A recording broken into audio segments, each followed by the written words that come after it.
今天我们终于要来搭看看加拿大最大的廉价航空公司 Air Canada 了。没啦 ，Flair Airlines 啦，怎么敢不尊重我们加拿大之光呢 ？Anyways， 这个中文翻译为天赋航空或天才航空的航空公司，到底能否兑现它的天赋？还是说就跟很多其他人说的一样，是个用尊严换取金钱，搭上去就没人权的航空公司呢？我们这支影片就赶快来看看吧！3、2、1，起飞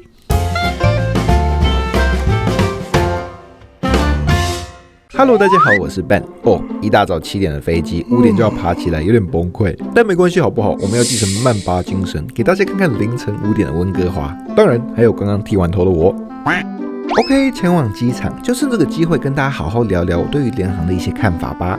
我自己是觉得，其实联航蛮棒的啊。虽然确实你能想到的服务都要加钱，但本来就是1分钱1分货嘛。你如果今天真的只在乎你人有没有从 A 到 B， 飞机餐、行李额度什么都不 care， 那联航就很适合你啊。所以说呢，我其实今天来这里也没打算抨击 Flair， 毕竟都选择搭联航了，还挑就是你也不对了。所以就一起来看看搭 Flair 到底是个什么样的体验吧。Go go！Already 到机场了，我这次飞的目的地很冷门 ，Edmonton， 不知道大家有没有听过？那不知道 Edmonton 的人类，它其实就是加拿大 Alberta 省的首都，是一个仅有100万人左右的城市。为什么去？晚一点再跟大家讲。但基本上呢 ，Flair 的航线仅限于北美之内，主要负责连接加拿大跟美国、墨西哥跟一些加勒比海国家。Flair 在 YVR 的报到柜台在最边边，搭 Flair 的各位千万别忘记自己做好 online check in 哦。现场报到的话是要给钱的，就跟很多其他一些联航一样。只不过你还是可以过来这里，让地勤提前帮你量你的行李啦。塞得下的话，地勤就会帮你在包包上贴上这个 tag， 登机口就不用再重量了，让你轻松一点。好的，过完安检，突然意识到是真的有点早，又或者是因为我昨天快3点才睡。我这个平时不太喝咖啡的人都觉得要去星巴克补一点血，但还行，因为刚刚好赶上了刚刚从墨西哥城抵达温哥华今天要搭乘的飞机。这次去程搭乘的是 Flair Airlines 波音737 MAX 8 F8820 CFFLZ。而说到 Flair 的机队，那就真的非常单纯了，2架的737-800跟18架的737 MAX 8就是 Flair 的全部家当。机队规模不大，但至少 MAX 8都还蛮新的，平均机龄大概6岁左右。话说，这几只鸟到底是怎么飞进来的？Anyways， 还是来登机吧。Flair 联航嘛，就是你能想象的全经济舱，载体标配的33布局。我这次坐的位置是7A， 为了保证窗户位，让大家能够看到这颗美丽的引擎跟窗外的景色，我可是不惜加了20块左右的重金选了这个位置。那如果你不在乎你坐哪，你报到的时候就会被随机分配到一个位置。就算有同行的旅人，系统也不会因此把你们分在一起。联航就是如此的残酷，想一起坐的话就乖乖加钱。我们就继续来看看椅子的部分吧。Flair 的椅子就是走一个极简风，如果我没搞错的话，这应该是 Flair 最新的椅子，颜色跟 Flair 的品牌非常的搭。椅子是全皮的，没有头枕，但坐起来软度其实蛮舒服的，没有我想象中那么糟糕。椅距椅宽我找不到详细数据，但从感官上来说，其实也还可以，塞得下一个拳头，宽度感觉也是载体标配这样，就只是对比较大只的老外来说，可能小难受。然后就是把手上虽然有按钮，但它只负责提供情绪价值，实际上是没有办法往后仰的，所以大家看看就好。OK， 再来看看椅背。椅背的下面是一个网状的口袋，里面塞了飞行杂志、安全须知跟上一班旅客留下来的垃圾。至于机上餐点的价格，我就放在这里了。如果各位想当盘子的话，可以考虑一下这里。再往上走一点呢，就是一个塞在你脸上的广告，这我就帮大家看就好，也不是不能理解吧。如果能帮我分担一下机票钱，我也是可以接受。然后最后就是一个下放式的餐桌，就这样，非常典型的联航配置，也符合我的期待吧。要再多补充一点的话，就是头顶上是通风口跟头灯都有的，飞机窗是手拉的，然后充电在这个椅子当然也是没有的。以上完毕，就是 Flair 新椅子的全部。飞机看起来好像不太想迟到，因为 Flair 是有他们自己的 On Time Guarantee Policy 的，大家可以自己去看看。所以在看完空服做完2次的安全示范，一次英文，一次法文，飞机就速速准备起飞喽。再快一点，可能就速 Supernova。这次起飞没拍好，但反正太阳还没起来，也没什么好看的，就等一下空中见喽，拜拜。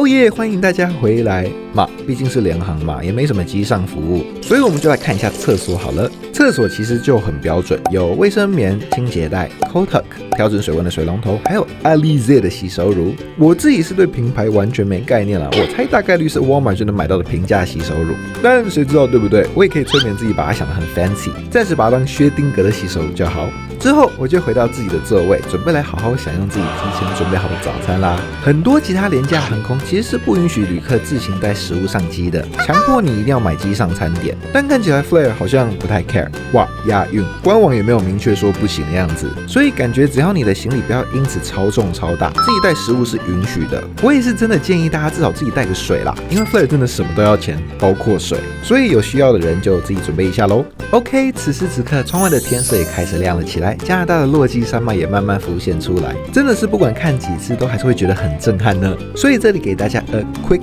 peek of this view。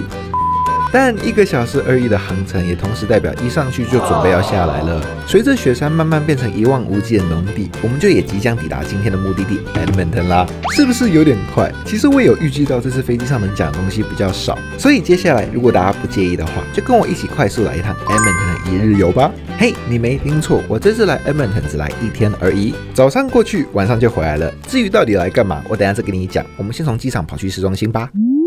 从 Edmonton 机场到市中心，最主要的公共交通方式就是搭公车，号码747，没错，跟 Montreal 一模一样。看来大家都非常致敬女皇呢。那这里的买票有点神奇，机场的这条747线是需要单独买的，所以如果你到市中心还想乱跑的话，你就得再多买 Downtown Transit 的票。这点大家来玩的话就可以注意一下，因为我当时看这个售票机也是看了半天，为了人才了解状况。OK， 买完票了，搭车去 Downtown 大概要30分钟。这途中也是充分认识到 Edmonton 是个多么五彩缤纷的城市。到转运站之后，我也是真的有够蠢的，搭上了下一班的公车，开了之后才发现我搭错方向了。还好有及时止损，搭了一站后再原路走回刚刚的转运站。我自己也有点傻眼，但往好处想，这是不是也是出来旅行的魅力之一呢？我要是没有搭错，我可能就看不到这只可爱的鸟儿，也体会不到在一个什么都没有 car infested urban spot 散步是多么的令人蛋。好啦，我们先不要刚到一个城市就疯狂 judge 它，给大家看看 Edmonton 的 LRT 跟有暖气等公车的休息室，还是蛮贴心的啦，让你不用在-40度的时候站在外面瑟瑟发抖。Anyway， 这次搭上了对的方向，56号公车，我们出发前往 West Edmonton Mall 吧。没错 ，West Edmonton Mall 就是今天的目的地。来给各位科普一下 ，West Edmonton Mall 是全加拿大最大的购物中心，从市区搭过来大概30到40分钟，远远的就已经可以看到它的身影了。这个 mall 真的是有点浮夸。首先，基本上你能想到的各大品牌，这里几乎都能找到，还可以找到 ice rink、电影院，还有这种加拿大很爱用的透天窗设计。OK， 目前为止都还蛮正常的。但是各位，这个 mall 里居然还可以找到一整个室内的水上乐园，北美最大的室内游乐场，有机会看海狮表演的海盗船主题，位于 mini golf 上方的欧洲小镇装饰，赌场。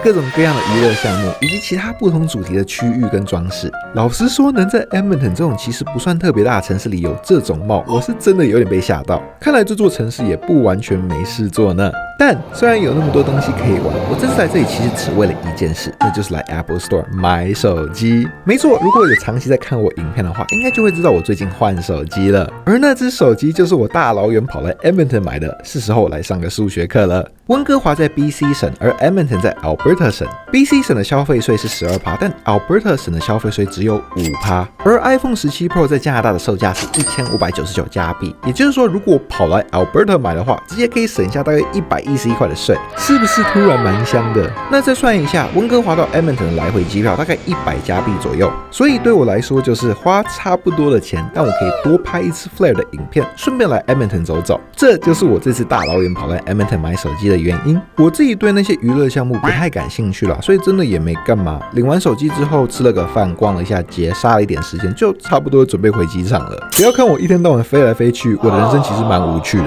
但还是感谢大家愿意跟我一起慵懒的看世界。时间差不多了，我们就一起跳到机场，准备回温哥华吧 ，Go go！Okie